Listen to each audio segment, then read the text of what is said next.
বাংলাদেশ এবং বাংলাদেশের বাইরে পৃথিবীর বিভিন্ন প্রান্তে যে যেখান থেকে চ্যানেল আই দেখছেন আপনাদের সকলকে সাদর আমন্ত্রণ তৃতীয় মাত্রা দেখবার জন্য। প্রিয় দর্শক, আজ 21 নভেম্বর সশস্ত্র বাহিনী দিবস। প্রতি বছর এই দিনটি দেশে উদযাপিত হয়। আমরাও প্রতি বছর এই দিনটিতে আলোচনা করি। সশস্ত্র বাহিনীর কর্মকর্তারা থাকেন এখানে আলোচনায়। বাংলাদেশের সশস্ত্র বাহিনী মুক্তিযুদ্ধের মধ্য দিয়ে তৈরি হওয়া সশস্ত্র বাহিনী। আমরা সবসময় বলি আমাদের গৌরবের অহংকারের সশস্ত্র বাহিনী। সেনাবাহিনীর ক্ষেত্রে বলা হয় দেশপ্রেমিক সেনাবাহিনী। আমাদের এই সশস্ত্র বাহিনীর সদস্যরা সারা পৃথিবী জুড়ে অনেক সুনাম কুড়িয়েছেন। শান্তি মিশনে গিয়ে দেশের যে কোনো দুর্যোগ দুর্বিপাকে তারা জনগণের পক্ষে দাঁড়িয়েছেন। অনেক সময় রাজনৈতিক বাস্তবতার কারণে তাদের ভূমিকা বদলে যায়, অথবা ভূমিকা বদলে না গেলেও তাদের সম্পর্কে মানুষের মধ্যে জনমনে নানা রকমের মিশ্র প্রতিক্রিয়া আমরা লক্ষ্য করেছি। সবসময় সশস্ত্র বাহিনী বা সবাই না হলেও বাহিনী হিসেবে না হলেও তাদের মধ্যে কেউ কেউ বিপদগামী হয়েছেন, সে কথা আমরা দেখেছি। আমাদের 53 বছরের ইতিহাসে এরকম বহু নমুনা আছে। গত কয়েক বছর যারা এই অনুষ্ঠানটি এই 21শে নভেম্বরে শুনেছেন, কিংবা শান্তিরক্ষী দিবসে যখন শুনেছেন, যারা অনুষ্ঠানে ছিলেন তাদের প্রত্যেকের বক্তব্যের সূচনা বক্তব্যটা একই রকম ছিল। 15-16 বছরে কথার তেমন কোনো বদল হয়নি। একটা পরিবর্তিত পরিস্থিতির মধ্য দিয়ে আমরা যাচ্ছি, এবং আমি নিশ্চিত যে যেই সুরে আমরা কথাগুলো শুনেছি সেই সুরে আজকে কথাটা শুনব না। আজকে যে পরিবর্তিত পরিস্থিতি, এই পরিস্থিতিতে সবাই হয়তো কমফোর্টেবল নন, সবাই হয়তো আশান্বিত নন, সেটা দেখবার জন্য আমাদের অপেক্ষা করতে হবে। কিন্তু যে পরিস্থিতির মধ্য দিয়ে এসেছি, দেশটা গড়া, দেশটাকে সামনে নিয়ে যাওয়া আমাদের সবার দায়িত্ব, ভুল ত্রুটিগুলোকে পেছনে ফেলে এসে। এবং যে কথা আমি শুরুতেই বলছিলাম যে সশস্ত্র বাহিনীর ভূমিকা, 1990-এ বাংলাদেশ যখন রাজনৈতিকভাবে চরম সংকটে, আমাদের সশস্ত্র বাহিনী জনগণের পক্ষে দাঁড়িয়েছিল। তার আগের ভূমিকা যাই হোক না কেন, 2024 এসে যখন গোটা দেশ একটা উত্তপ্ত পরিস্থিতির মধ্যে, সশস্ত্র বাহিনী আবারও প্রমাণ করেছে তারা দেশের জন্যে, তারা জনগণের জন্যে। অন্যরা যখন জনগণের উপরে গুলি চালিয়েছে, তারা সিদ্ধান্ত নিয়েছে এবং ঘোষণা দিয়েছে সরকারের নিয়ন্ত্রণে থেকেও যে আমরা মানুষের বুকে গুলি চালাবো না। এবং আগের যে মিশ্র প্রতিক্রিয়ার কথা আমি বললাম, যে সংশয় সন্দেহের কথা বললাম, সেগুলো কাটিয়ে উঠে এই মুহূর্তে যদি কেউ আমাকে জিজ্ঞেস করেন বাংলাদেশে জনগণের শ্রদ্ধার, ভালোবাসার, বিশ্বাস করবার প্রতিষ্ঠান যদি কিছু একটা থেকে থাকে, সেটা আমাদের সশস্ত্র বাহিনী। আমি তাদেরকে অভিনন্দন জানাই। সারা দেশে এবং বিদেশে যারা সশস্ত্র বাহিনীর অফিসাররা আছেন এবং সৈনিকরা আছেন, তাদের প্রত্যেককে ধন্যবাদ, কৃতজ্ঞতা এবং ভালোবাসা জানিয়ে আজকের এই অনুষ্ঠান শুরু করতে চাই। এই দিবসের আলোচনায় আমার সঙ্গে যারা আছেন তাদের সঙ্গে পরিচিত হই। আমার বায়ে বসা আছেন ব্রিগেডিয়ার জেনারেল মোহাম্মদ হাকিমুজ্জামান। তিনি AFWC NDC AFWC উইংয়ের NDCর যে উইং, সেই উইংয়ের ডিএস। এবং আমার ডানে বসা আছেন নৌবাহিনী সদর দপ্তরের কমডোর আবদুল্লাহ আল মাকসুস, এবং আমার একেবারে টেবিলের ডান প্রান্তে আছেন বিমান বাহিনী সদর দপ্তরের রিক্রুটমেন্ট পরিদপ্তরের পরিচালক এয়ার কমডোর মোহাম্মদ মুতাসিম বিল্লাহ। আপনাদের তিনজনকে স্বাগত এবং অভিনন্দন। ব্রিগেডিয়ার জেনারেল মোহাম্মদ হাকিমুজ্জামান, আপনাকে দিয়ে আলোচনা শুরু করতে চাই। শুরুর প্রশ্নটা তিনজনের জন্য একই রকম, যে আজকের এই দিবসের তাৎপর্যটা কি, কেন সশস্ত্র বাহিনী দিবস? আমরা জানি যে মুক্তিযুদ্ধের মধ্য দিয়ে এই সশস্ত্র বাহিনী তৈরি হয়েছে, কিন্তু 21 নভেম্বর থেকে শুরুটা হয়েছে বেশ খানিকটা পরে। যদি আপনারা আপনাদের নিজ নিজ বাহিনীর পক্ষ থেকে, অবস্থান থেকে বলেন। বিসমিল্লাহির রহমানির রহিম। স্টুডিওর ভিতরে যারা আছেন এবং যারা চ্যানেল আই প্রোগ্রামটা দেখছেন, সকলকে আমার সালাম এবং সশস্ত্র বাহিনী দিবস উপলক্ষে আপনাদেরকে জানাচ্ছি অভিনন্দন এবং শুভেচ্ছা। শুরুতেই আমি আমাদের মহান মুক্তিযুদ্ধে যারা শহীদ হয়েছেন তাদের রুহের মাগফিরাত কামনা করছি। একই সাথে যারা আহত হয়েছেন বা নিপীড়নের শিকার হয়েছিলেন তাদের জন্য রইল দোয়া। একই সাথে সাম্প্রতিক সময়ের যেটি জুলাই এবং আগস্টের গণ অভ্যুত্থান, এখানে যারা আত্মোৎসর্গ করেছেন তাদের রুহের মাগফিরাত কামনা করছি। এবং অনেকে এখনও আহত আছেন এবং খুব কষ্টের ভিতরে তাদের এখন স্ট্রাগল করছেন, তাদের জন্য আমার থাকলো দোয়া। তো চ্যানেল আই আমাদেরকে ডেকেছেন এই আজকের একটা বিশেষ দিনে, অবশ্যই আমরা চ্যানেলের প্রতি কৃতজ্ঞ। Thank you. আর আপনি যে প্রশ্নটা দিয়ে শুরু করেছেন, আমরা যদি এটাকে একটু ভেঙে বলা উচিত, কারণ অ্যাকচুয়ালি মুক্তিযুদ্ধ শুরু তো হয়েছিল সেই 26শে মার্চ, কিন্তু তারপরে এতদিন পরে এসে হঠাৎ করে 21শে নভেম্বর সশস্ত্র বাহিনী, এই মাঝখানে মাসগুলো তাহলে কী হলো এবং এটাই কেন এত গুরুত্বপূর্ণ হলো, এটা আসলে বোঝানো একটু দরকার আছে। আমি প্রথমে বলবো যে আমাদের মুক্তিযুদ্ধর এখানে আপনি আমাদের যেটা বলি মিলিটারি পয়েন্ট অফ ভিউ বা পার্সপেক্টিভ দৃষ্টিভঙ্গি, মিলিটারি থেকে যেটা আমাদের দৃষ্টিভঙ্গি এখানে আছে, এটাকে আপনাকে মোটা দাগে 3টা ভাগে ভাগ করতে পারবেন। প্রথম যে ভাগটা সেটা ছিল রেজিস্ট্যান্স বা প্রতিরোধ, দ্বিতীয় ভাগটা ছিল বেসিক্যালি গেরিলা যুদ্ধ, আর তৃতীয় যেটা সেটা হচ্ছে একটা সম্মিলিত এবং অনেকটা কনভেনশনাল এবং আক্রমণাত্মক দেশকে ফিরে পাওয়া। তো তৃতীয় যে ভাগটা, এইটা আসলে এই 21শে নভেম্বর সশস্ত্র বাহিনী দিবস যেটা ছিল এর পরের থেকেই তৃতীয় ভাগ, সেটা আমার দেশটাকে ফিরে পাওয়া, আক্রমণাত্মক দেশের বিভিন্ন অঞ্চল মুক্ত করা ইত্যাদি শুরু হয়েছিল। আমি এটা বলার পরেই যে একটু বলবো, এখানে অনেকগুলো সিগনিফিকেন্ট পার্ট আছে। যেমন ধরেন সেনাবাহিনীর মতো কাজ করছিল যুদ্ধে, বিমান বাহিনী বা নৌবাহিনী তারা যেখান থেকে পারছিল কাজ করছিল। শুধু এটাই না, এটা অ্যাকচুয়ালি তো জনযুদ্ধ ছিল, শত শত হাজার হাজার লক্ষ লক্ষ তরুণ, যুবক, যুবতী, বৃদ্ধ, ইভেন কিশোররাও যুদ্ধে সামিল ছিল। এই 21শে নভেম্বরের পরের থেকেই শুরু হলো সম্মিলিত অভিযান। এর আগ পর্যন্ত সম্মিলিত অভিযানগুলো শুরু হয়নি। আর আমার দ্বিতীয় পয়েন্ট এখান থেকে আরেকটা আছে, সেটা হলো এখানে সশস্ত্র বাহিনীর সাংগঠনিকভাবে আমাদের আত্মপ্রকাশ এবং সাংগঠনিকভাবে আমাদের শক্তির প্রকাশটা আমরা করতে পেরেছিলাম। আর তৃতীয় পয়েন্ট যেটা, সেটা হচ্ছে অবশ্যই এটা থেকে আমাদের যে যুদ্ধের মোড় বা গতি দুটোই পরিবর্তন হয়েছে। আমরা স্বাধীনতা যুদ্ধের, মুক্তিযুদ্ধের গতিটাও আমরা পেয়েছি, অ্যাট দ্য সেম টাইম আমাদের যেটা মোড় বলছিলাম যে আমরা প্রতিরোধে ছিলাম, গেরিলাতে ছিলাম, এখন থেকে আমাদের অফেন্সিভ শুরু হয়ে যায়। সো গতিপথটাও পরিবর্তিত হয়। এটার সাথে সাথে ওই আপনার 21শে নভেম্বর 1971 সালের এই সশস্ত্র বাহিনী যখন একত্রিত হয়ে গেল, শুধু সশস্ত্র বাহিনী না, যারা এই যুদ্ধের সাথে সামিল ছিল সকলেরই কিন্তু মনোবল অনেক গুণে বৃদ্ধি পেয়েছিল। এবং 21শে নভেম্বরের পরে কিন্তু 16ই ডিসেম্বর খুব বেশি দূরে নয়।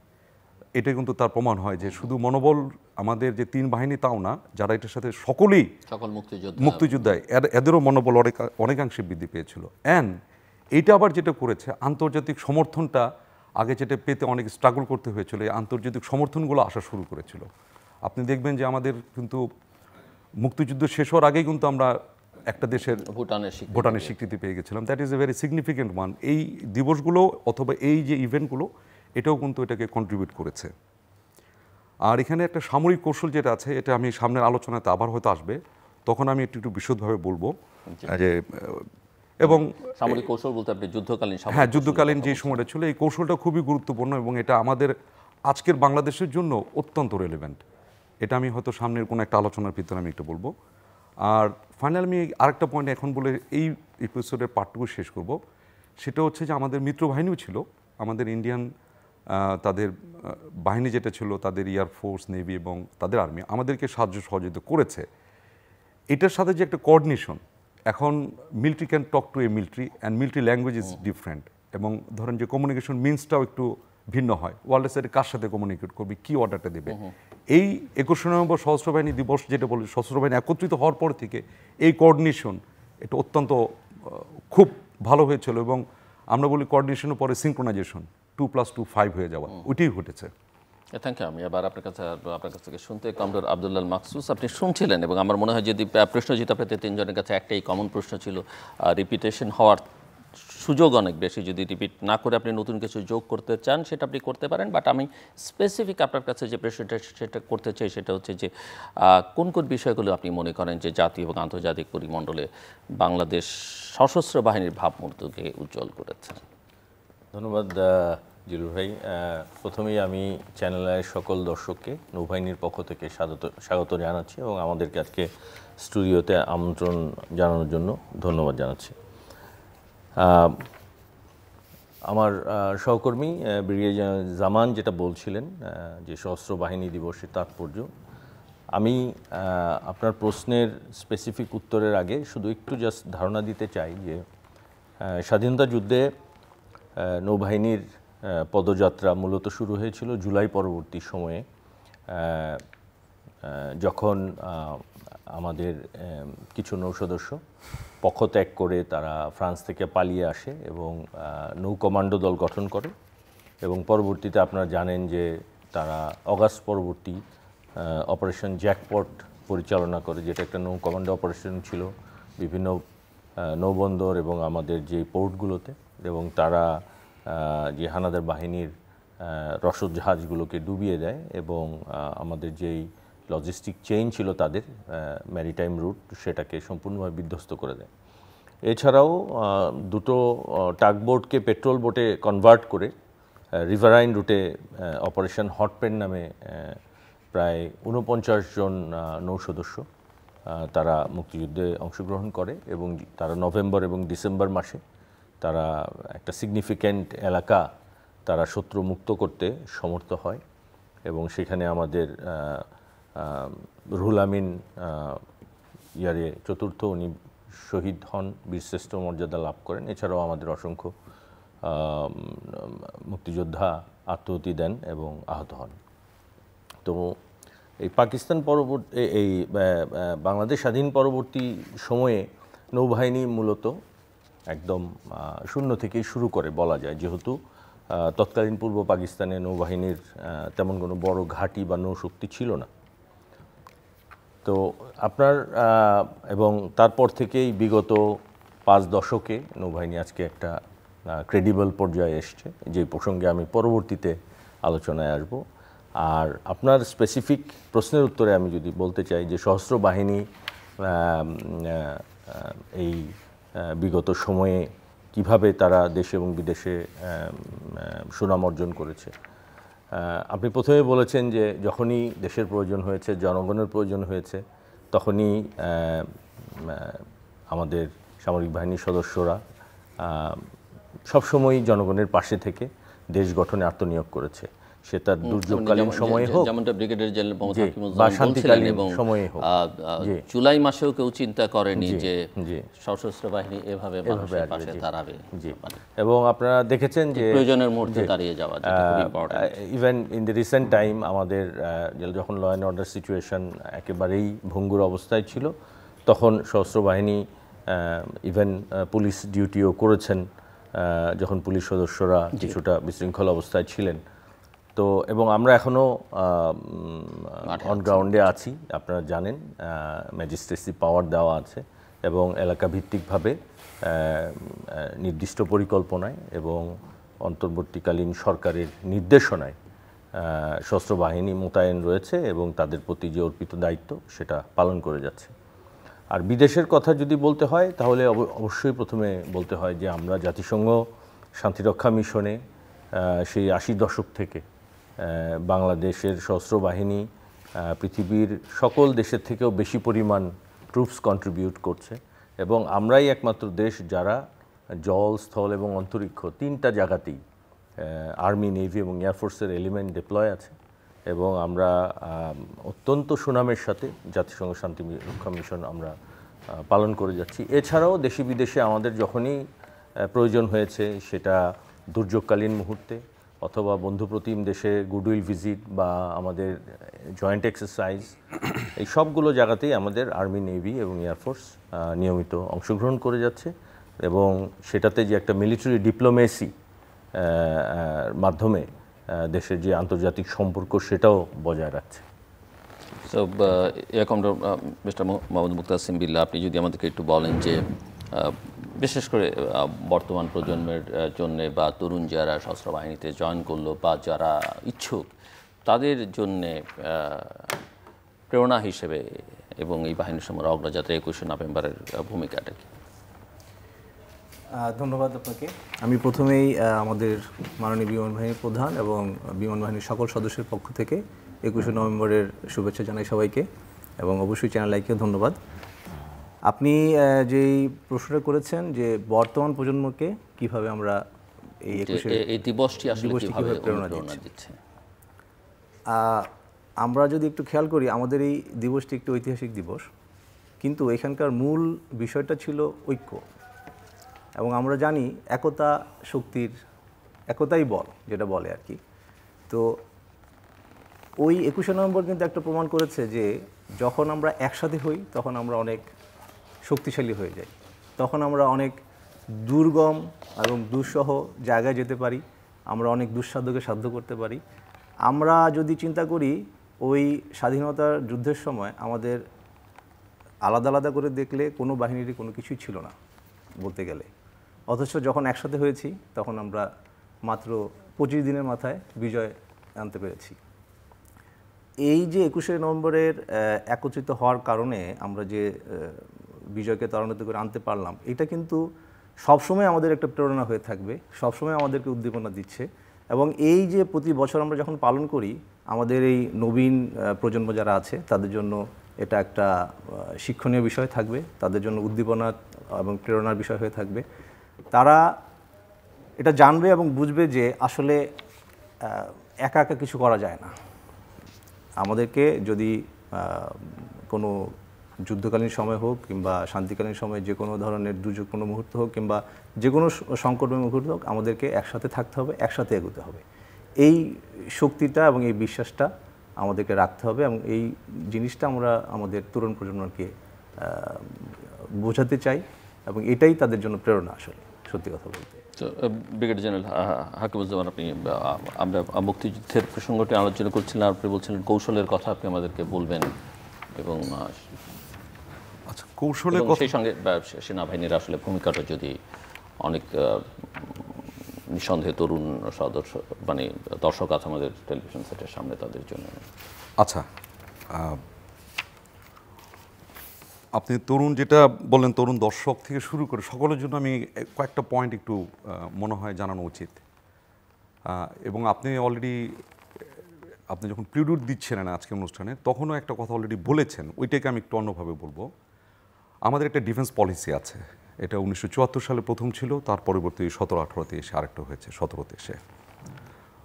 যেটা 74-এ ছিল, ওখানে আমাদের আর্ম ফোর্সেসকে তখন অনেকটা আর্ম ফোর্সেস না বলে army is synonymous to arm forces, এখনও আছে অনেকের মধ্যেই।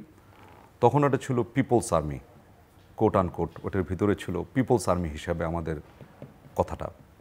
কিন্তু তৎপরবর্তীতে যেটা আমাদের এই মুহূর্তের ডিফেন্স পলিসি যেটা আছে, এখানে আছে প্রো পিপলস আর্মি বা প্রো পিপলস আর্ম ফোর্সেস।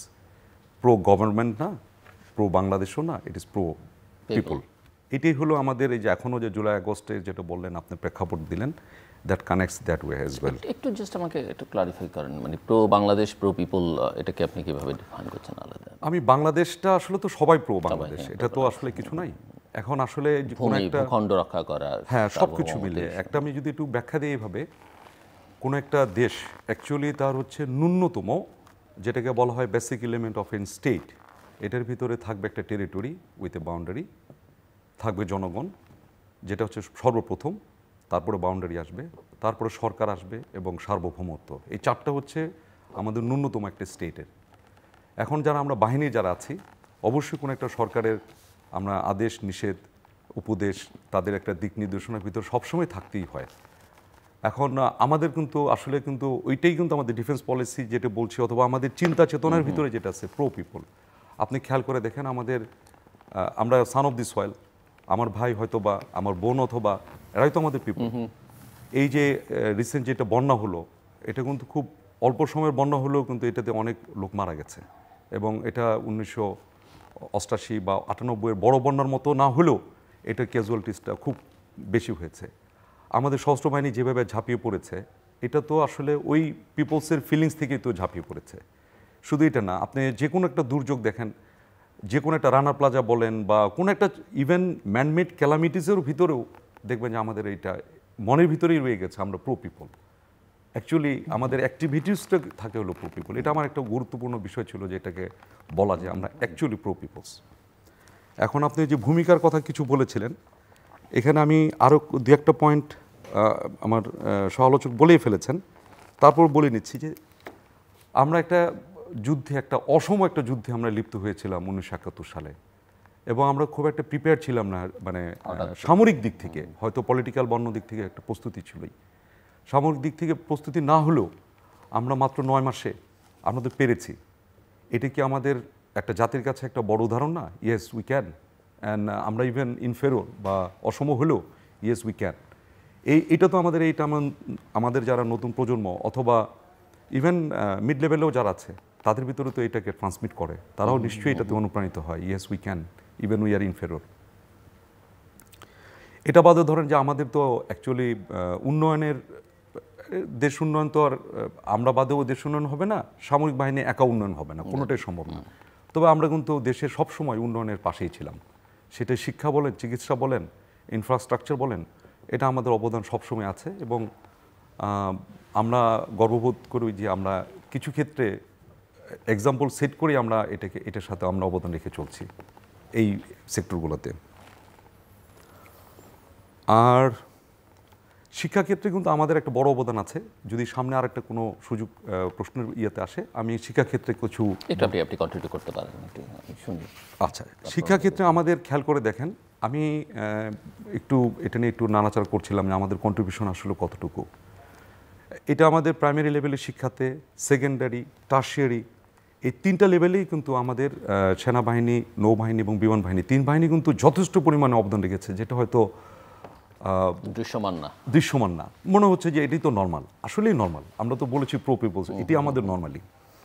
আমি যদি বলি শুধুমাত্র সেনাবাহিনীর, আমার কাছে কিছু ডাটা যদি আমি আপনাদের সাথে শেয়ার করি, আমাদের camp public school and college, এটার সংখ্যা হচ্ছে প্রায় 57। এখানে প্রায় 1,30,000 ছাত্রছাত্রী। এর ভিতর আমাদের বোর্ড স্কুল আছে 38 বা 38টি, এখানে প্রায় 50,000-এর কাছাকাছি ছাত্রছাত্রী। আমাদের 12টি ক্যাডেট কলেজ আছে, 4টা বিউপির মতো ইউনিভার্সিটি আমাদের রান করছি, এমআইএসটি সহ আরও 6টি, মানে সব মিলিয়ে 6টি আপনি ইঞ্জিনিয়ারিং ইউনিভার্সিটি লেভেলে আছে। এখানে প্রায় 14,000 স্টুডেন্ট আছে। আমাদের মেডিকেল কলেজ আছে যেটা 6টি, সাথে নার্সিংও আছে 2টি। এখানে আমাদের প্রায় 2,500 মতো মেডিকেল রিলেটেড আইদার ডাক্তার অথবা নার্সরা নিচ্ছে, প্রশিক্ষণ নিচ্ছে বা শিক্ষা নিচ্ছে। এটা বাদেও খুবই গর্ববোধ করি আমাদের 12টা প্রয়াস স্কুল আছে বিশেষ শিশুদের জন্য। এটা যদি আমি যোগ করি, এটা দেখে যাচ্ছে যে আপনার এটা মোর দেন 2 লক্ষেরও বেশি। তাহলে 2 লক্ষ বেশি মানে কিন্তু 2 লক্ষ পরিবারও আমাদের সাথে কানেক্টেড কোনো না কোনোভাবেই। তো এই অবদানটা কিন্তু আসলেও আমরা নিজেদেরকে মনে করি না খুব বড় কিছু করেছে, এটা আমাদের করারই কথা। We are paid from the, এদের থেকে তো আমাদের বেতন হচ্ছে, সুতরাং আমরা প্রাউড দ্যাট আমরা করতে পারছি এটুকু। মুতাসিম বিল্লাহ, একটু বলবেন আমাদেরকে যে বিমান বাহিনীর মুক্তিযুদ্ধে ভূমিকা এবং গত 53 বছরে বিমান বাহিনীর বেড়ে ওঠা আজকে কোথায় এসে দাঁড়িয়েছে? ধন্যবাদ আবারও। বিমান বাহিনীর কথা যদি বলতে হয়, এটা আসলে একটা বিস্ময়কর ব্যাপার হবে, বিশেষ করে বাংলাদেশ বিমান বাহিনীর জন্য। এটা একটা বিরল ইতিহাস এবং বিরল দৃষ্টান্ত, কারণ আমাদের স্বাধীনতার সময় আমাদের বিমান বাহিনী কিছুই ছিল না। আমরা যখন বিমান বাহিনী শুরু করেছি, 28শে সেপ্টেম্বরকে আমরা বিমান বাহিনী দিবস বলছি, সেই সময় আমরা ভারত থেকে আমাদের তৎকালীন গ্রুপ ক্যাপ্টেন একে খন্দকার স্যার, তার একান্ত ঐকিক প্রচেষ্টা বলা যায়, আমরা 3টি খুব সাধারণ বিমান পেয়েছি। খুব সাধারণ বলতে উনি চেয়েছিলেন কিছু জঙ্গি বিমান, যুদ্ধের বিমান, কিন্তু তৎকালীন ভারত আমাদেরকে সেটা দিতে অপারগতা প্রকাশ করেছেন, বিকজ তাদের অন্যান্য আরও কিছু সমস্যার কারণে। কিন্তু পরবর্তীতে তৎকালীন বিমান বাহিনীর প্রধান আমাদেরকে শুধুমাত্র 3টি খুবই সাধারণ বিমান দিয়েছেন, একটি ডাকোটা, একটি এলুয়েট এবং একটি DA-3 অটার। কিন্তু আমাদের তখনকার যেই বিমান সেনারা ছিলেন, 10 জন কর্মকর্তা এবং 57 জন বিমান সেনা, তাদের কর্মদক্ষতা, তাদের অদম্য স্পৃহা, তাদের স্বাধীনতার প্রতি, দেশকে স্বাধীন করার একটা অদম্য এবং উদ্যোগ্র বাসনা থেকে তারা সেই সাধারণ বিমানকে যুদ্ধ বিমানে পরিণত করেছেন। এবং সেটা কোথায় করেছেন? সেটা করেছেন সেই নাগাল্যান্ডের ডিমাপুরের মতো জায়গায়, যেটা একটা পরিত্যক্ত রানওয়ে ছিল। সেখানে খুব একেবারে সামান্য কিছু জিনিস নিয়ে তারা সেখানে তাদের এই বিমানকে রাত দিন কাজ করে এই সাধারণ বিমানকে তারা তৈরি করেছেন যুদ্ধ বিমানে। তারা সেখানে মেশিন গান ফিট করেছেন, তারা সেখানে রকেট পড ফিট করেছেন। সেই হেলিকপ্টার এবং সেই DSC-3 অটার হয়ে গেছে যুদ্ধ বিমান। তো সেখানে তারা প্রশিক্ষণ নিয়েছেন, কারণ এই 3টা বিমান চালানোর দক্ষতা বা প্রশিক্ষণ তাদের ছিল না। সো তৎকালীন ভারতীয় বিমান বাহিনীর কয়েকজন সদস্যের মাধ্যমে তারা সেখানে প্রশিক্ষণ নিয়েছেন। দিনরাত তারা প্রশিক্ষণে সময় ব্যয় করেছেন এবং এর পিছনে অনেক পরিকল্পনা করেছেন যে কিভাবে এই বিমানকে আক্রমণাত্মক কাজে করা যায়, ব্যবহার করা যায়। তো সেপ্টেম্বর, অক্টোবর, নভেম্বর, 21শে নভেম্বর কিন্তু তারা অলরেডি এই অন্যান্য বাহিনীর সাথে যোগ দেওয়ার জন্য তারা প্রস্তুত হয়ে গেছেন এই 3 মাসের মধ্যেই। তো এটা একটা বিরল দৃষ্টান্ত বলা যায়। এরকম আমাদের বিভিন্ন জায়গা থেকে তৎকালীন পাকিস্তান বিমান বাহিনীতে আমাদের যে বাঙালি যে অফিসাররা ছিলেন তারা বিভিন্ন এয়ারক্রাফট চালাতেন। তো তারা সেখানে এসে নতুন একটি বিমানকে প্রশিক্ষণ নিয়েছেন, কনভার্সন করেছেন এবং পরবর্তীতে আক্রমণের জন্য প্রস্তুত হয়েছেন। সো তারা ডিমাপুর থেকে পরবর্তীতে কৈলাসহর এবং তেলিয়ামুড়া এইসব জায়গায় এসে কাছাকাছি এসে এখান থেকে তারা তাদের অপারেশন করেছেন, যেটা পরবর্তীতে হয়তো আবার আসবে যে খুবই গুরুত্বপূর্ণ দুটো অপারেশন। সেটা ছিল 3রা ডিসেম্বর আমাদের বাংলাদেশের তৎকালীন পূর্ব পাকিস্তানের ভিতরে পাকিস্তানের দুটো রিফাইনারি, একটি হচ্ছে ইস্টার্ন রিফাইনারি চট্টগ্রাম, আরেকটি হচ্ছে নারায়ণগঞ্জের গোদনাইল, যেটা ছিল তেলের ডিপো। এবং এই দুটো ছিল কৌশলগত টার্গেট বা কৌশলগত লক্ষ্য, স্ট্র্যাটেজিক টার্গেট যেটাকে বলি। এই স্ট্র্যাটেজিক টার্গেট কিন্তু আমাদের যে কোনো যুদ্ধের জন্য খুব সুদূরপ্রসারী প্রভাব ফেলে। সো আমাদের বিমান বাহিনীর কাজই আসলে মূল কাজটাই হচ্ছে স্ট্র্যাটেজিক টার্গেটকে লক্ষ্য করা, এবং তারা সেইভাবেই এগিয়েছেন। কিন্তু বিষয়ের ব্যাপার হচ্ছে যে তারা সেই এয়ারক্রাফটের খুবই মৌলিক কিছু যন্ত্রপাতি, যেমন অল্টিমিটার বলি বা স্পিড কি বলে উচ্চতা মাপক, আমাদের যেই স্পিড মাপক ASI এবং দিক নির্দেশনার কম্পাস, এই সাধারণ 3টা ইনস্ট্রুমেন্টই ছিল এয়ারক্রাফট। আর কোনো আধুনিক কোনো ইনস্ট্রুমেন্ট তখন ছিল না। অথচ তারা সম্পূর্ণ তাদের আত্মবিশ্বাস এবং স্পৃহা, সাহস, এটার উপর ভরসা করেই তারা সেই রাতের বেলা সেই আক্রমণের জন্য প্রস্তুত হয়েছেন এবং রাতের বেলা তারা রওনা দিয়েছেন এবং ভোরবেলা তারা অ্যাটাক করেছেন। এবং সে অ্যাটাকটি ছিল সফল অ্যাটাক। আমাদের ইস্টার্ন রিফাইনারি যখন তারা ফ্লাই করে আসতেছেন রাতের বেলা, কিছুই দেখা যায় না, চাঁদের আলো দেখা যাচ্ছে শুধুমাত্র নদী, কিছু রেল লাইন, আবছা আবছা। যখন বাংলাদেশের বর্ডারের কাছাকাছি চলে আসছেন তখন কুয়াশা, আরও কিছু দেখা যাচ্ছে না। এবং তারা শুধুমাত্র কম্পাস ধরে চলে আসছেন সেই ইস্টার্ন রিফাইনারির কাছে, চট্টগ্রাম এয়ারপোর্টের কাছাকাছি। যখন চট্টগ্রাম এয়ারপোর্টের তখন কাছে আসছেন তখন তারা দেখলেন যে এয়ারপোর্টের চারিদিকেই রানওয়ের চারিদিকে অনেক এয়ারক্রাফট গান, এন্টি আর্টিলারি। কিন্তু সৌভাগ্যের বিষয় ছিল সেই পাকিস্তানিরা বুঝতে পারেনি যে তারা আসলে কল্পনাই করতে পারেনি কিভাবে বাংলাদেশ থেকে মানে একটা বিমান বাহিনীর একটা বিমান এই সময়ে আক্রমণ করতে আসতে পারে।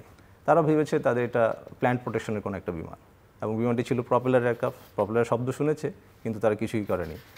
সো আমাদের পাইলট যিনি ছিলেন ফ্লাইট লেফটেন্যান্ট শামসুল আলম এবং ক্যাপ্টেন আকরাম, তারা তাদের আক্রমণ সফল করেছেন এবং ফিরেও এসেছেন। আর অন্যদিকে নারায়ণগঞ্জের গোদনাইলে আমাদের হেলিকপ্টার নিয়ে, এলিয়ট হেলিকপ্টার নিয়ে অ্যাটাক করেছেন এবং তারাও সফল হয়েছেন। কিন্তু এখানে একটা বিষয় হলো যে এই রাডারকে ফাঁকি দেওয়ার জন্য তখন তারা কিন্তু অনেক নিচ দিয়ে ফ্লাই করছিলেন, যার জন্য তাকে খুব সাবধান থাকতে হয়েছে কিভাবে ওই আমাদের যেই হাই টেনশন বৈদ্যুতিক তার, গাছপালা এইসব এড়িয়ে এই রাতের অন্ধকারে এই এবং কিছু সেতুও ছিল, সেগুলোকে এড়িয়ে তারা তাদের টার্গেটে পৌঁছেছে। এই যে কিছু না থাকা অবস্থায় যা করলেন, আজকে 53 বছর পরে এসে কোন জায়গায় দাঁড়িয়েছেন একটু বলবেন, যে মানে কতটা শক্তিশালী হয়েছেন, খুব ছোট্ট করে যদি বলেন। এখন অবশ্যই আমরা সেখান থেকে অনেক বেশি শক্তিশালী, কারণ এখন আমাদের অত্যাধুনিক এয়ারক্রাফট রয়েছে। কাজেই এখন আমাদের সেই অসুবিধে নেই, কারণ এখন আমাদের অনেক নেভিগেশন অনেক উন্নত, নেভিগেশন যন্ত্রপাতি যেরকম উন্নত, আমাদের নিজস্ব রাডারও আছে, রাডার নিজে থেকে গাইড করতে পারছে কাজেই এখন আমাদের এই ধরনের কোনো সমস্যা নাই, কিন্তু এটা যখন আমরা ওদের ওই সময়ের জন্য কল্পনা করি আমাদের কাছে অসম্ভব মনে হয়। ধন্যবাদ ইয়ার কমডোর মুক্তাসিম বিল্লাহ বা কমডোর আব্দুল্লাহ মাকসুস, আপনি একটু আমাদেরকে বলেন নৌবাহিনীর অবশ্যই, যদি আপনি খানিকটা শুরু করেছিলেন। আমি কথা বেসিক্যালি একটু অপরচুনিটি নিব যে খুব বেশি পেছনে ফিরে না যে আমাদের টোটাল ম্যারিটাইম সেক্টরের নৌবাহিনীর ভূমিকা বা বাংলাদেশের অবস্থান, আমি এই সুযোগটা একটু নিতে চাই। আমাদের এখন তো আমরা ব্লু ইকোনমি নিয়ে প্রচুর সমুদ্রে আমাদের একটা আমি অবস্থান তৈরি হয়েছে, কিন্তু কতটা এক্সপ্লোর করতে পারছে একটু সময় নিতে চাই এবং দর্শকদেরকে আমি একটু পরিচিত করতে চাই। প্রথমত হলো যে আমাদের নৌবাহিনীর স্বাধীনতার পরবর্তী 3টা ধাপে উন্নয়ন হয়। আমরা যেহেতু একদম স্ক্র্যাচ থেকে শুরু করি, অলমোস্ট শূন্য থেকে, তো আমরা ছোট গানবোট দিয়ে শুরু করি। পরে 70s আমাদের সারফেস ফ্লিটে আমরা কিছু এক্স রয়্যাল ব্রিটিশ নেভি থেকে আমরা কিছু জাহাজ পাই। আমরা 1980-র দশকে মিসাইল এরাতে যোগ দিই, যখন আমাদের সারফেস ক্রাফটে surface to surface missile launching system যোগ করা হয়, এবং সেটা তখন আমরা অনেক দেশের থেকে আমরা এগিয়েছিলাম 80s-এ। তো পরবর্তীতে আমাদের গতিটা কিছুটা স্লথ হয়ে আসলেও পরে 90-এর দশকে আবার আমরা একটা পেস ফিরে পাই এবং আমাদের কিছু মডার্ন জাহাজ যোগ হয়। আমরা নতুন মিলিনিয়াতে আমাদের কমান্ডো বা স্পেশাল ফোর্স, যেটা সোয়ার্জ নামে পরিচিত, তারপরে আপনার আমাদের নৌবহরে মেরিটাইম পেট্রোল এয়ারক্রাফট, হেলিকপ্টার অর্থাৎ নেভাল এভিয়েশন, এবং সর্বশেষ আমাদের সাবমেরিন নাম যোগ হয়। সো আমরা বর্তমানে একটি ত্রিমাত্রিক নৌবাহিনী হিসাবে আমরা পরিচিতি লাভ করেছি। যদিও আমাদের বিভিন্ন চ্যালেঞ্জ আছে, যেহেতু টেকনোলজিক্যাল ডেভেলপমেন্ট হচ্ছে, অর্থনীতির সাথে উন্নতিটা জড়িত, তারপরেও আমরা প্রশিক্ষণের মান বজায় রেখে আমাদের যেই যন্ত্রপাতি বা যেই যুদ্ধ জাহাজগুলো আমাদেরকে দেয়া হয়েছে আমরা সেগুলোকে পরিচালনা করছি দেশে এবং বিদেশে। এবং আপনার মাধ্যমে আমি দেশবাসীকে জানাতে চাই যে আমরাই একমাত্র জাতিসংঘের একমাত্র ম্যারিটাইম যে টাস্কফোর্স আছে লেবাননে নিয়োজিত, সেখানে 2010 থেকে আমরা কন্টিনিউয়াসলি জাহাজ, প্রথমে 2টো জাহাজ ছিল, বর্তমানে 1টি জাহাজ আছে, এবং সেখানে আমাদের 110 জন নাবিক নিয়োজিত আছে। তো এটা হলো উন্নতির ধারা। এখন আমি একটা স্ট্র্যাটেজিক একটা পরিচিতি আপনাদেরকে দিতে চাই। প্রথমত বাংলাদেশ একটা ম্যারিটাইম নেশন। আমাদের যেমন আমরা গ্যাঞ্জিস ডেল্টার একটা পৃথিবীর সর্ববৃহৎ একটা ডেল্টা বদ্বীপ।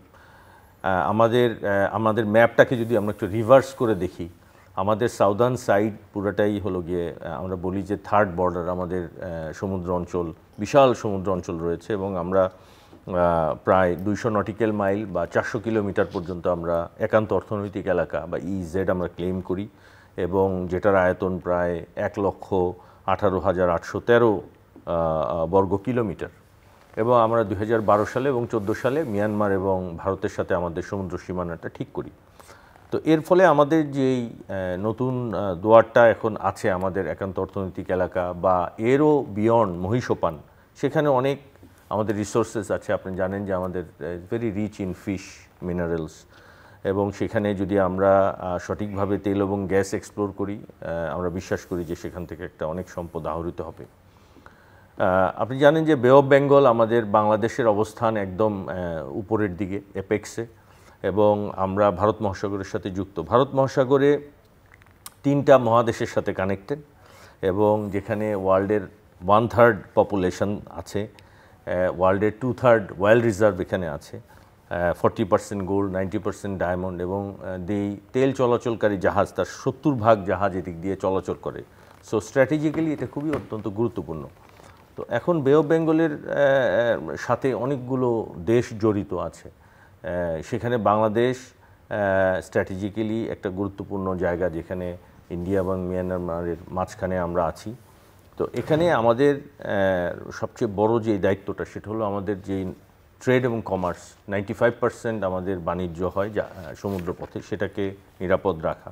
তাছাড়া আমাদের সম্পদের সুরক্ষা রাখা, আমাদের যেই পটেনশিয়াল এনার্জি সেক্টরটা আছে সেটাকে সেফগার্ড করা, আমাদের অফশোর ইনস্টলেশন আছে। ব্লু ইকোনমির আওতায় আপনি জানেন যে তাপবিদ্যুৎ কেন্দ্র হয়েছে, আমাদের ডিপ সি পোর্ট হচ্ছে, এবং আমাদের যে এলএনজি টার্মিনাল ভাসমান এই স্থাপনাগুলোকে সুরক্ষা রাখা, এগুলো আমাদের পিস টাইম রোল বা শান্তিকালীন সময়ের আমাদের যেই কর্তব্য। এছাড়া প্রতিনিয়ত আমরা অনেকগুলো জাহাজ সেক্টর ওয়াইজ ডেপ্লয়েড থাকে, আমাদের মেরিটাইম পেট্রোল এয়ারক্রাফট রেগুলার সেখানে করে, এবং আমাদের যে সমুদ্র অর্থনীতি বা অর্থনীতির যেই একটা মূল চালিকা, তার সাথে নৌবাহিনী সরাসরিভাবে যুক্ত। নৌবাহিনীর এটা একটা ইনহেরেন্ট ডিউটিস বলতে পারেন, এবং এই কারণে আমি বলবো যে নৌবাহিনীর যে একটা দিক তো সামরিক দিক, ভৌগোলিক সার্বভৌমত্ব রক্ষা করা, বাট অর্থনৈতিক দিকটা একান্তভাবে ওতপ্রোতভাবে জড়িত।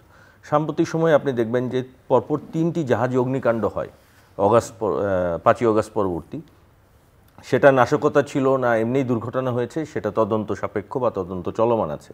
বাট আমাদের উপরে যে দায়িত্বটা ছিল সেটা হলো যে যত দ্রুত সম্ভব অগ্নি নির্বাপন করা এবং এই শিপিং রুটটাকে সেফ রাখা, এবং একই সাথে আমাদের যে বন্দরের কার্যক্রম স্বাভাবিক রাখা। তো নৌবাহিনী, কোস্টগার্ড এবং অন্যান্য যেই ম্যারিটাইম ফোর্সেস আছে, আমরা সেটা করতে পেরেছি অন্যান্য এজেন্সির সকলের সহযোগিতায়। তো আমরা এইভাবে যেভাবে দেশের যে ম্যারিটাইম অঞ্চল যেই জোনগুলো আছে সেগুলোকে আমরা সেফগার্ডের পাশাপাশি আমরা রিজিওনাল যেই ফোরামগুলো আছে, যেমন ইন্ডিয়ান ওশান নেভাল সিম্পোজিয়াম বা ইন্ডিয়ান ওশান রিজিওনাল যেই অ্যাসোসিয়েশনগুলো আছে, আমাদের WPNS যেটা প্যাসিফিক একটা অ্যাসোসিয়েশন আছে, তারপরে আমাদের ইন্টারন্যাশনাল হাইড্রোগ্রাফি অর্গানাইজেশন আছে। প্রত্যেকটা অর্গানাইজেশনের সাথে আমরা সদস্য, বাংলাদেশ নৌবাহিনী এবং বাংলাদেশ, এবং আমরা এই অর্গানাইজেশনগুলোর মাধ্যমে যে রিজিওনাল যে ম্যারিটাইম কোঅপারেশন, সেটা কম্বাইন্ড পেট্রোল হতে পারে, সার্চ অ্যান্ড রেস্কিউ হতে পারে, অ্যান্টি পাইরেসি হতে পারে বা জলদস্যুতা দমন, বা আপনার মনে করেন যে হিউম্যান ট্রাফিক সেটাকে আটকানো, বা অবৈধ অনুপ্রবেশ রোধ, অথবা মনে করেন যে মাদক চোরাচালান বন্ধ করা, এই বিষয়গুলো আমরা মানে ওশানিক গভর্নেন্সের আওতায়, বা আমরা বলি গুড অর্ডার অ্যাট সি, সেটাতে আমরা প্রতিনিয়তই কাজ করে যাচ্ছি। তো আমি এটাই বলবো যে ইন্ডিয়ান ওশান, যেটা স্ট্র্যাটেজিস্টরা বলেন যে centre stage of the world, তো আমরা বাংলাদেশ এবং বাংলাদেশের নৌবাহিনী, আমরা সেই সেন্টার স্টেজ অফ দ্য ওয়ার্ল্ডের একটা অংশ, পার্ট, এবং আমরা উই আর ওয়েল কানেক্টেড। তো আমি শুধু এতটুকু অ্যাসিওর করতে চাই যে আমাদেরকে যতটুকু রিসোর্স দেওয়া হয়েছে সেটার শতভাগ ব্যবহার নিশ্চিত করে দেশের ম্যারিটাইম স্বার্থ রক্ষা এবং ম্যারিটাইম ইন্টারেস্টকে প্রিজার্ভ করে আমরা সামনের দিকে এগিয়ে যাচ্ছি, এবং দেশকে যে অর্থনৈতিকভাবে সমৃদ্ধশালী করার জন্য আমরা দৃঢ় প্রতিজ্ঞ। প্রতিটি নৌ সদস্য এই দৃঢ় শপথ নিয়ে কাজ করে যাচ্ছে। ধন্যবাদ। ব্রিগেডিয়ার জেনারেল হাকিমুজ্জামান, আপনার কাছ থেকে শুনতে চাই আন্তর্জাতিক পরিমণ্ডল আমাদের সশস্ত্র বাহিনীর অবদান, তার ভূমিকা, এবং বিশেষ করে শান্তিরক্ষী মিশনে আমরা জানি যে আমরা ওয়ান অফ দ্য লার্জেস্ট কন্ট্রিবিউটার্স। সব মিলিয়ে সেটা যদি একটু আপনি অ্যাড্রেস করেন। আমি যে আপনাকে একটা কথা বলতে চাচ্ছিলাম যে আমাদের 21শে নভেম্বর একটা কৌশল, যেটা 1971 সামরিক কৌশল, এটাকে আমি এখন একটু বলে আন্তর্জাতিক একটু যদি বলতে পারি আমার জন্য একটু সুবিধা হবে। আসলে এখানে কতগুলো বিষয় আছে। আরেকটা প্রশ্ন আমার ছিল, মানে এটা হলো যে সেটা হচ্ছে যে আপনি যেহেতু মুক্তিযুদ্ধের প্রসঙ্গটা আলোচনা করছে, আমরা যদি জানি যে খুব বেশি মানে সশস্ত্র বাহিনীর অফিসার কিন্তু মুক্তিযুদ্ধে, মানে যারা পাকিস্তানে ছিলেন এসে যুদ্ধ অংশ নিতে পারেন, সংখ্যায় খুব কম, সেকেন্ড লেফটেন্যান্ট থেকে মেজর পর্যায়ের, তারা এরকম একটা শক্তিশালী সামরিক বাহিনীর বিরুদ্ধে একেবারে সাধারণ যারা কিছুই জানে না, রাইফেলও ধরতে পারে না, তাদের নিয়ে যুদ্ধে করেছে এই যে যুদ্ধটা, সেটাও একটু এটা আমি একটুখানি হাইলাইট করবো। এটা আসলে দেখেন, আমরা 1971 মার্চে যদি এই জায়গায় আপনারা উপরে যোগ করতে পারবেন, এখানে যদি 1900 মার্চের 71 মার্চটাকে যদি আমি ডেট ধরি, তখন পাকিস্তান আর্ম ফোর্সেস টোটালে এদের সংখ্যা প্রায় ছিল হলো 4,12,000 মতো। এর ভিতরে আর্মি ছিল, পাকিস্তান আর্মি যেটা, এখানে 3,85,000, পাকিস্তান নেভিতে ছিল প্রায় 10,000, পাকিস্তান এয়ারফোর্সে ছিল 17,000। মাত্র এর ভিতরেই মাত্র 9% আমাদের পূর্ব পাকিস্তান বা আমাদের বাংলাদেশের যারা ছিল, মাত্র 9% সৈনিক সব মিলিয়ে। তো এটি হলো মূল কারণ যে আমাদের তো এত বেশি সংখ্যক ছিল না। তারপর আমি বলি, ওই সময় আমাদের 5টা ইস্ট বেঙ্গল রেজিমেন্ট ফুল ফ্লেজেডলি ছিল। প্রথম, দ্বিতীয়, তৃতীয়, চতুর্থ, মানে first, second, third, fourth is Bengal and 8 is Bengal. 9, 10, 11 এটা আবার ওয়ারের সময় তারা এটা রেজ হয়েছে। সো এটা হয়েছে আপনার মার্চের পরে, যুদ্ধ চলাকালীন সময় বাকি 3টা। 5টা যেটা ছিল 5টাই কিন্তু রেভোল্ট করেছে, 5টাই কিন্তু যুদ্ধে সরাসরি ফ্রম দ্য ডে 1। এটা কিন্তু আমাদের একটা মানে বোঝাচ্ছে যে আমাদের এখানে আসলে যেটুকু ছিল সমস্ত সক্ষমতা দিয়ে আমরা দেশের জন্য প্রথমেই শুরু হয়েছে।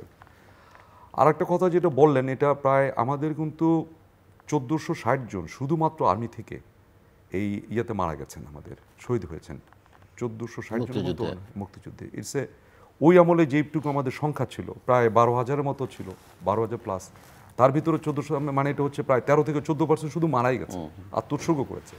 সো ফিগারটা অনেক বড় না। আমি এখন ওই যেটা বলছিলাম আমাদের সমরের যে জায়গাটা ছিল, কৌশলটা, এটা একটুখানি গুরুত্বপূর্ণ আমার কাছে মনে হয়, যেটা সবাইকে একটু এক্সপ্লেন করা দরকার আছে। আমাদের এই মুক্তিযুদ্ধ যাত্রার 3টা ফেজ, যেটা পরবর্তীতে জেনারেল ওসমানী বা দিদেন কর্নেল ওসমানী যে আমাদের সিএনসি ছিলেন, উনি কিন্তু 3টা ফেজ দিয়েছিলেন।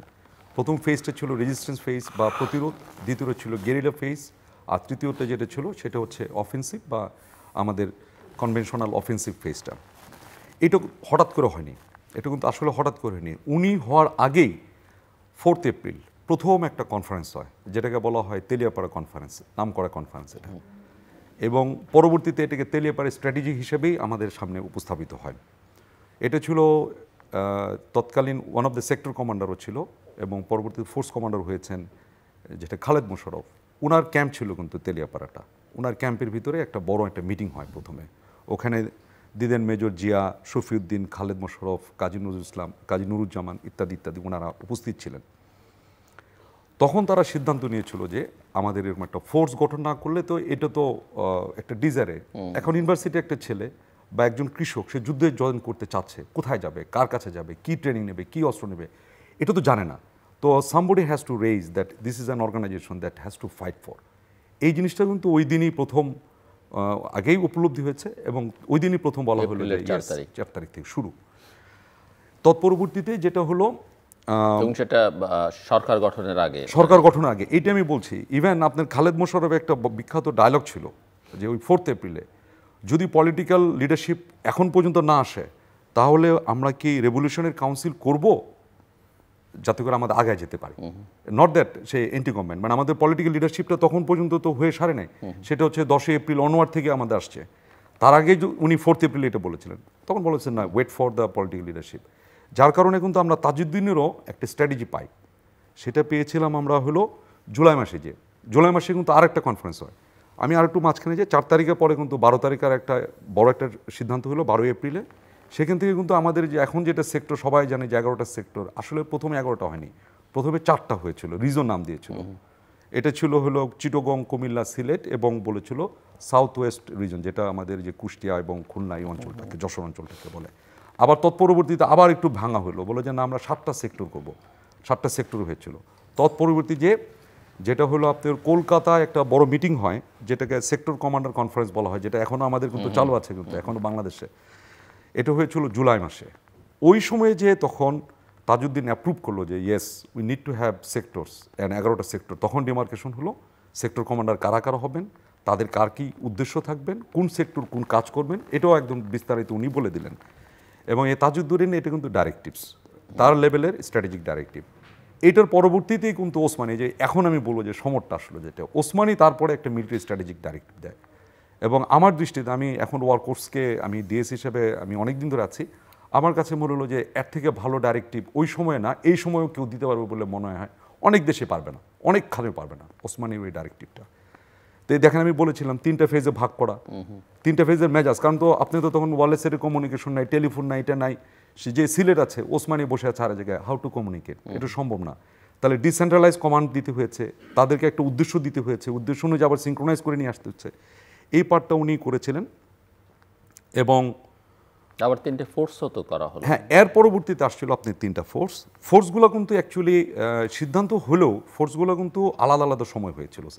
এটা হচ্ছে যে আমি যেটা বললাম যে ওসমানী যে 3টা যে ফেজ দিয়েছিল, কনভেনশনাল বা অফেন্সিভ ফেজ, এই ফেজটাকে সামনে রেখেই এই ফোর্সগুলো গঠন করা হয়েছিল, জেড ফোর্স, কে ফোর্স এবং এস ফোর্স।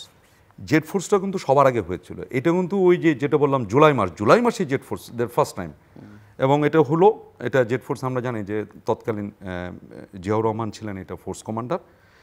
কে ফোর্সটা হয়েছিল কিন্তু আর একটু পরে আগস্ট মাসে, এবং এস ফোর্সটা হয়েছিল আর একটু পরে, এটা হয়েছিল 24শে সেপ্টেম্বর। এবং আপনারা জানেন যে এই ফোর্সগুলোর যে অ্যাকশন যেগুলো হয়েছিল, আমি যদি একটু একটা লাইন বলে তাহলে ওই জিনিসটা পরিষ্কার হবে। আমাদের যে এঙ্গেজমেন্ট বা ব্যাটেল বা অপারেশন যেগুলো ঘটে থাকলো না কেন, দেখবেন যে এটা যদি পুরোটাকে যদি আপনি কোনো একটা স্প্রেডশিটে সাজান, 21শে নভেম্বরের পরে যেগুলো আছে এটার মেজাজ, এটার উদ্দেশ্য, এটার পুরাটাই ভিন্ন, অনেক বেশি অফেন্সিভ। হিলির যুদ্ধ বলি, তারপরে কামালপুরের কথা বলি, অথবা গরিবপুর যেটা যশোর অঞ্চলের সেটার কথা বলি, এগুলো সবই হয়েছে কিন্তু 21শে নভেম্বর পরে। এই ফোর্সগুলো হয়েছে 21শে নভেম্বর চলে আসছে।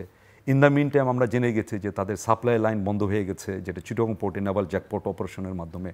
ইভেন তারা সারপ্রাইজড হয়ে গেছে গোদনাইলে বা ইস্টার্ন রিফাইনারিতে। তারা অনেকটাই লজিস্টিক্যালি তারা পাচ্ছে না, এটাও বুঝে ফেলেছি। আর্মিও বুঝে ফেলেছে, নেভি এখানে কাজ করছে, এয়ারফোর্স কাজ করছে। সো এই মেজাজটাও কিন্তু চেঞ্জ হয়েছে। We became more offensive from this 21st of November. So, Commander Abdul Makhsus. এখন যৌবন যার যুদ্ধে যাওয়ার তার শ্রেষ্ঠ সময়। সো হিস্ট্রি বলে, ইতিহাস বলে যে যুবকরাই অ্যাকচুয়ালি রেভলিউশন ঘটায়, বিপ্লব ঘটায়, এবং সেটা সৈনিকদের ক্ষেত্রেও প্রযোজ্য, বাহিনী, নৌবাহিনী, এয়ারফোর্সের জন্য প্রযোজ্য। ইয়াংরাই অ্যাকচুয়ালি চেঞ্জ আনে। তো স্বাধীনতা যুদ্ধেও তাই হয়েছিল। তো ব্রিগেডিয়ার জেনারেল জামান যেটা বললেন, নৌবাহিনীর ক্ষেত্রেও তাই হয়েছিল। আমি যেটা বলেছি যে আমাদেরও দলছুট হয়ে যারা পক্ষত্যাগ করে বাংলাদেশের নৌ সদস্যরা বা যারা তখন ছুটিতে ছিলেন, অনেকেই বিদেশ থেকে পালিয়ে এসছেন, অনেক প্রতিঘাত পার হয়ে, অনেক বাধা বিপত্তি পার হয়ে, এবং তারা কোর টিমটা গঠন করেন এবং তারা সংগঠিত করেন ছাত্র জনতাকে এবং প্রশিক্ষণ প্রদান করেন। পাশের দেশ থেকেও তারা কিছুটা সাহায্য পান, এবং আমাদের যেই নৌ রোডগুলোতে এবং পোর্টগুলোতে তারা একটার পর একটা অপারেশন করেন। মূলত অগাস্ট পরবর্তী 15ই অগাস্টে অপারেশন জ্যাকপট পরিচালিত হয়, এবং নভেম্বরে যে অপারেশন হট প্যান্ট যেটা পশুর নদীতে পরিচালিত হয়, এবং মূলত এরপরেই প্রধান সমুদ্র এবং নদীবন্দরগুলো বন্ধ হয়ে যায় এবং পাক হানাদার বাহিনীর লজিস্টিক চেইন মারাত্মকভাবে বিঘ্নিত হয়, যেটা আমাদের যে ল্যান্ড অফেন্সিভ সেটাকে সহায়তা করে।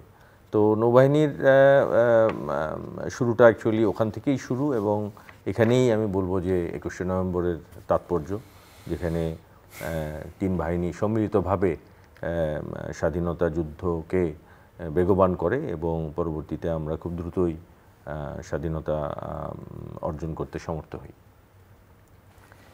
আমি এখানে একটু ব্রিগেডিয়ার জামান স্যারের সাথে একটু অ্যাড করতে চাই। সেটা হচ্ছে আমাদের যদিও সংখ্যাটা নগণ্য ছিল, প্রায় আমাদের বিমান বাহিনীর 1136 জন সদস্য সরাসরি যুদ্ধে অংশগ্রহণ করেছেন এবং 50 জন শহীদ হয়েছেন।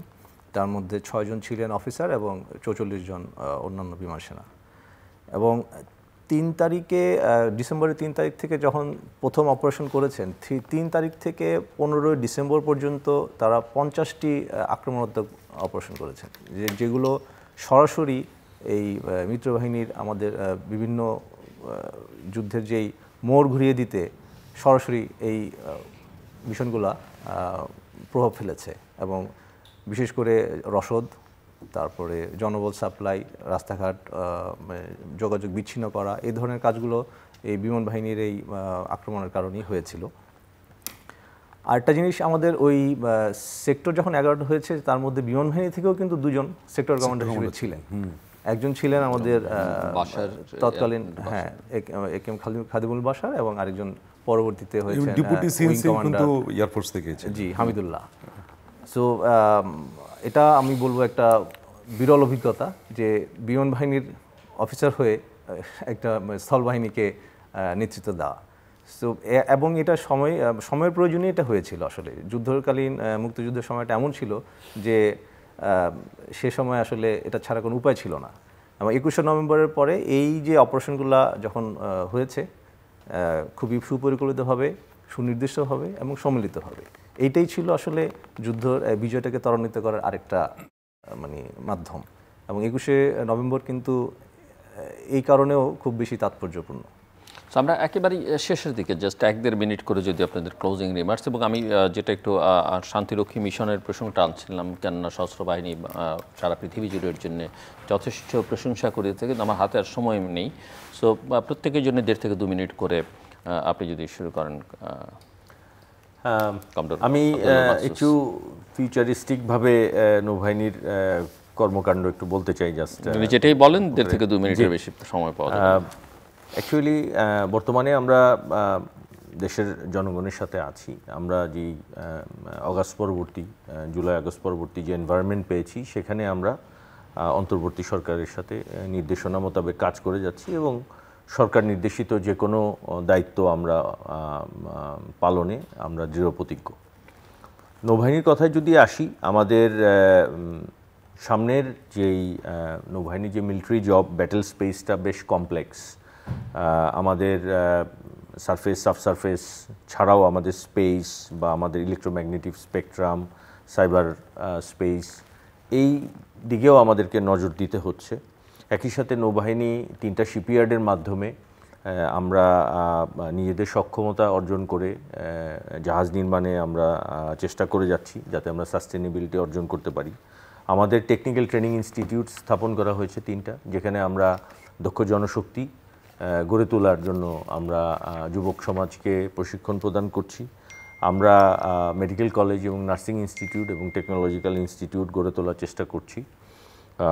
এছাড়াও আমাদের যেই টোটাল ভিশনটা হলো যে আমাদের নেভির যে রোলটা, সেটা হলো যে সার্বভৌমত্ব রক্ষা এবং বঙ্গোপসাগরে আমাদের যেই ম্যারিটাইম ইন্টারেস্ট, সেটাকে প্রিজার্ভ করা, এবং আমরা পিস বা শান্তিকে প্রমোট করতে চাই। এটাই মেইন 3টা রোল। এবং সেই কারণে আমাদের যে ভিশনটা রয়েছে, সেটা হলো যে আমরা একটা ক্রেডিবল এবং ডিটারেন্ট ফ্লিট আমরা মেনটেন করে যাব with a very skilled human resource reserve, এবং সাথে আমাদের থাকবে এই ফ্লিটকে সাপোর্ট করার জন্য রোবাস্ট এবং ডাইনামিক সাপোর্ট স্ট্রাকচার। তো আমি আশা করব যে আমরা যদি জনগণের সহযোগিতা পাই, সরকারের সহযোগিতা পাই এবং আমাদেরকে রিসোর্স দেওয়া হয়, আমরা বঙ্গোপসাগরের নিরাপত্তা নিশ্চিতের পাশাপাশি দেশের ইন্টারেস্ট রক্ষা করে জাতি গঠনে বা দেশ গঠনে আমরা আমাদের যে কর্মকাণ্ড, সেটা পরিচালনা করে যাব। আমি জাতিসংঘের বিষয়ে একটু বলতে চাই যে জাতিসংঘে আমাদের হেলিকপ্টার আছে এবং পরিবহন বিমান আছে, একটি C-130। এই C-130 বিমানটি অত্যন্ত গুরুত্বপূর্ণ ভূমিকা পালন করছে, বিশেষ করে কঙ্গো মিশনে। এটাকে লাইফলাইন বলা যায়, কারণ যত ধরনের লজিস্টিক মিশন আছে এবং ট্রুপস আনা নেওয়ার বিষয় আছে ওই এলাকায়, মিশনের এলাকায়, সেটা শুধুমাত্র C-130 এয়ারক্রাফটটা দিয়েই সম্ভব, যেটা অন্য কোনো দেশ ওইখানে নেয়। এটা একটা বিষয়। আরেকটা হচ্ছে আমাদের, আমি ব্রিগেডিয়ার জামাল স্যারের সাথে আরেকটা জিনিস একটু যোগ করতে চাই। শিক্ষাক্ষেত্রে বিমান বাহিনীর যে অবদান, আমরা অন্যান্য শাহীন কলেজ ছাড়াও আমরা যেটা নতুন করে যেটা করেছি, এভিয়েশন এবং অ্যারোস্পেস বিশ্ববিদ্যালয়। এটি একটি পাবলিক বিশ্ববিদ্যালয় হলে একটি অত্যন্ত বিশেষায়িত বিশ্ববিদ্যালয়, এবং এখানে এমন কিছু সাবজেক্ট পড়ানো হচ্ছে যেটা অন্য কোনো বিশ্ববিদ্যালয়ে পড়ানো হচ্ছে না বাংলাদেশে। Aeronautical engineering, aerospace engineering, satellite communication এবং স্পেস ইঞ্জিনিয়ারিং, এই ধরনের বিষয়গুলো শুধুমাত্র এই বিশেষায়িত ইউনিভার্সিটিতেই পড়ানো হচ্ছে। এইটা আমার কাছে মনে হয় এই বর্তমান প্রজন্মের জন্য ভবিষ্যতে দক্ষ জনবল গড়ে তোলার জন্য একটা গুরুত্বপূর্ণ ভূমিকা রাখছে। আর আরেকটা যেটা এখন আমাদের ভবিষ্যতের ব্যাপারটা যদি বলতে হয়, আমি কমোডোর মাকসুদ যেটা বলেছেন ব্লু ইকোনমির কথা, সেই ব্লু ইকোনমিকে আরেকটু প্রতিরক্ষা, আরও বেশি রক্ষিত অঞ্চল হিসেবে রাখার জন্য আমরা MRC এর একটা, যেটা মাল্টি রোল কমব্যাট এয়ারক্রাফট, এটা আমাদের পরিকল্পনায় রয়েছে। আমাদের ইউএভির ক্যাপাবিলিটি বাড়ানোর পরিকল্পনা রয়েছে। যদিও আমাদের 3টা ইউএভি রয়েছে, কিন্তু আমরা নিজেরাও যেমন R&Dর মাধ্যমে ইউএভি তৈরি করছি এবং অতি সত্বর সেটা চলে আসবে। আমরা বাইরে থেকেও ইউএভি আনার ব্যবস্থা করছি। আমাদের এয়ার ডিফেন্স সিস্টেম, যেটাকে আমরা 24 ঘন্টা এবং 365 দিনে যেটা অ্যাক্টিভ থাকে, সেই এয়ার ডিফেন্স সিস্টেমকে এখন যত আধুনিক রাডারগুলো আছে সেই রাডারগুলোর মধ্যে একটা ইন্টিগ্রেশন করার পরিকল্পনা চলছে, অলরেডি চলমান। কারণ রাডারগুলোর মধ্যে যদি কোনো ধরনের সমন্বিত ব্যবস্থা না থাকে, এটা একটা মানে ফলপ্রসূ কোনো প্রভাব দিবে না। আরেকটা হচ্ছে আমাদের ইলেকট্রনিক ওয়ারফেয়ার এবং সাইবার সিকিউরিটি, এইটার উপরে আমরা অনেক জোর দিচ্ছি। গত মাসেই আমরা সাইবার সিকিউরিটি অ্যাওয়ারনেস পালন করেছি, কারণ বর্তমান সময়ের জন্য ইলেকট্রনিক ওয়ারফেয়ার এবং সাইবার সিকিউরিটি অত্যন্ত গুরুত্বপূর্ণ বিষয়। সো এই ব্যাপারগুলো আমরা এখন আমাদের পরিকল্পনা রয়েছে এবং সচেষ্ট রয়েছে আধুনিকীকরণের ব্যাপারে। ব্রিগেডিয়ার জেনারেল জামান, আপনি জাস্ট শুরু করেছিলেন আমাদের ইউএন মিশনে আমাদের যেটা কন্ট্রিবিউশন থেকে শুরু করে এটা একটু বলতে চাচ্ছিলাম, আসলে তখন বলে ফেললাম। তারপর বলি, দেখেন আমাদের সেনাবাহিনী থেকে 1988 সাল থেকে আমাদের ইউএন মিশনে ডিপ্লয়েড, ইনফ্যাক্ট তারও আগেও ছিল, সেটা পাকিস্তান পিরিয়ডে বা তারও আগে। তো আমাদের এই যাত্রাটা শুরু হয়েছিল 1988 থেকে। এখন পর্যন্ত সেনাবাহিনীতে প্রায় 40টি দেশে আমরা মিশনে গিয়েছি। 54 বিভিন্ন টাইপের মিশন, সেটা পলিটিক্যাল আছে, লিগ্যাল মিশন আছে, ফিল্ড মিশন আছে, সব কিছু মিলে প্রায় 54 টাইপস অফ মিশন আমরা ডেপ্লয়েড হয়েছি। আমাদের আর্ম ফোর্সেস প্রায় 1,80,000-এর বেশি জনসংখ্যা বা সংখ্যা আমরা মিশন থেকে এক্সপিরিয়েন্সড হয়ে ফিরে আসছি। এগুলো তো যুদ্ধ পরিস্থিতি। আর আগের দিনে চ্যাপ্টার 6 ছিল, এখন সব চ্যাপ্টার 7, মানে পিস কিপিংয়ের পরিবর্তে পিস এনফোর্সিংটা এখানে বেশি। তার মানে আমাদের এরাও কিন্তু ব্যাটেল হার্ডেন হয়ে আসছে। শুধু সেনাবাহিনীতেই আমাদের এখন প্রায় 1,53,000-এর উপরে যারা মিশন করে আসছে, it is a big figure. আবার এট দ্য সেম টাইম আমরা কিন্তু স্যাক্রিফাইসও করে আসছি। আমাদের প্রায় 165 জন শুধু সেনা সদস্য মারা গেছেন এই মিশনের ভিতরে। এইগুলো তো আমাদের আছেই, আর এবং অন্যান্য বাহিনী তো আছে, আছে, এবং এটা কিন্তু আমাদের একটা অব্লিগেশন। ইন্টারন্যাশনাল পিসের ক্ষেত্রে এটা আমাদের অব্লিগেশন। আমাদের কনস্টিটিউশনের আর্টিকেল 25-এ কিন্তু এটা বলা আছে যে ওইটার আলোকেই কিন্তু আমাদের এটা আমাদের অব্লিগেশনও। সো ইউএন মিশনে গেলে অ্যাকচুয়ালি আমাদের কিন্তু এটা একটা রেভিনিউ আছে, বড় একটা অংশ, ওগুলোতে আমরা নাই যাই, ওটা অর্থনৈতিক পার্ট, এটা অন্যরা আলোকপাত করবে। আমরা যে এই যে বললাম যে প্রায় 1.5 লক্ষর মতো লোক শুধু সেনাবাহিনীতে, এটাও কিন্তু এক ধরনের বিশেষ অভিজ্ঞতা। আপনি একটা এই অভিজ্ঞতা কিন্তু চাইলেও আমি দেশের ভিতরে দিতে পারবো না। তো এটা একটা আমি ইউএন মিশনের কথা বলে নিলাম। আর আমি সেনাবাহিনী আজকের এই সশস্ত্র বাহিনী দিবস উপলক্ষে লাস্ট একটা খালি পয়েন্ট বলে রাখবো, আমরা এখনও বলবো যে আমরা pro peoples army. Thank you. দর্শক, অনুষ্ঠানের শেষ প্রান্তে আমরা সামাজিক যোগাযোগ মাধ্যম ফেসবুক, এক্স এবং ইউটিউবে তৃতীয়মাত্রা লাইভ স্ট্রিম হচ্ছে, আপনারা দেখতে পারেন। টেলিভিশনের পর্দায় দেখতে না পারলে যে কোনো সময় যে কোনো স্থান থেকে ইউটিউবে তৃতীয়মাত্রা চ্যানেলটি সাবস্ক্রাইব করে এই পর্ব বা পুরোনো পর্বগুলো আপনারা দেখতে পারেন। কমডোর আব্দুল্লাহ মাকসুস, কমডোর মোহাম্মদ মুক্তাসিম বিল্লাহ এবং ব্রিগেডিয়ার জেনারেল মোহাম্মদ হাকিমুজ্জামান, অসংখ্য ধন্যবাদ এই আলোচনা শুনবার জন্য। দর্শক, কথা হচ্ছিল আন্তর্জাতিক সশস্ত্র বাহিনী দিবস উপলক্ষে আমরা আবারও দেশের জন্যে এবং পৃথিবীর মানুষের জন্য যারা জীবন দিয়েছেন, আত্মত্যাগ করেছেন, আমাদের সশস্ত্র বাহিনীর সদস্যরা, তাদের প্রতি আমাদের কৃতজ্ঞতা, শ্রদ্ধা, ভালোবাসা জানাই। তাদের আত্মার বিদেহী আত্মার শান্তি কামনা করি। যারা এখনও কাজ করছেন দেশে বিদেশে, তাদের প্রতিও আমাদের শ্রদ্ধা, ভালোবাসা এবং শুভকামনা, অভিনন্দন। এবং একই সঙ্গে যে কথা এই আলোচনার টেবিলে শুনলাম, আমি যেটা শুরুতে বলেছিলাম যে অতীতে অনেক কিছু আমরা এইভাবে শুনতে পাইনি, বাট আমরা বিশ্বাস করতাম যে শেষ পর্যন্ত তারা জনগণের পাশেই দাঁড়াবেন এবং তারা আজকে কমিটও করলেন এবং তারা এটাই বলছেন যে আমাদের আর্মি বা আমাদের বিমান বাহিনী, নৌবাহিনী আসলে জনগণের সশস্ত্র বাহিনী। আমরা তাদেরকে সেভাবেই দেখতে চাই। নিঃসন্দেহে সরকারের কথা তারা শুনতে হবে, সেটা আমরা জানি, কিন্তু এমন কোনো কিছু যেন কখনো না হয় তারা জনগণের বিপক্ষে দাঁড়ান বা দেশের স্বার্থের বিপরীতে দাঁড়ান। সেটা এখন পর্যন্ত হয়েছে কথা আমরা বলবো না, ব্যক্তিবিশেষে তারতম্য থাকতে পারে। তো সামগ্রিকভাবে আমরা দেখেছি আমাদের ইতিহাস বলে যে তারা শেষ পর্যন্ত জনগণের পাশেই দাঁড়িয়েছেন এবং এটাই সার্থকতা, প্রতিষ্ঠান হিসেবে সার্থকতা বলতে এটাই বলতে হবে। আমাদের সঙ্গে থাকবার জন্য অসংখ্য ধন্যবাদ, আপনাদের সবার জন্য শুভকামনা।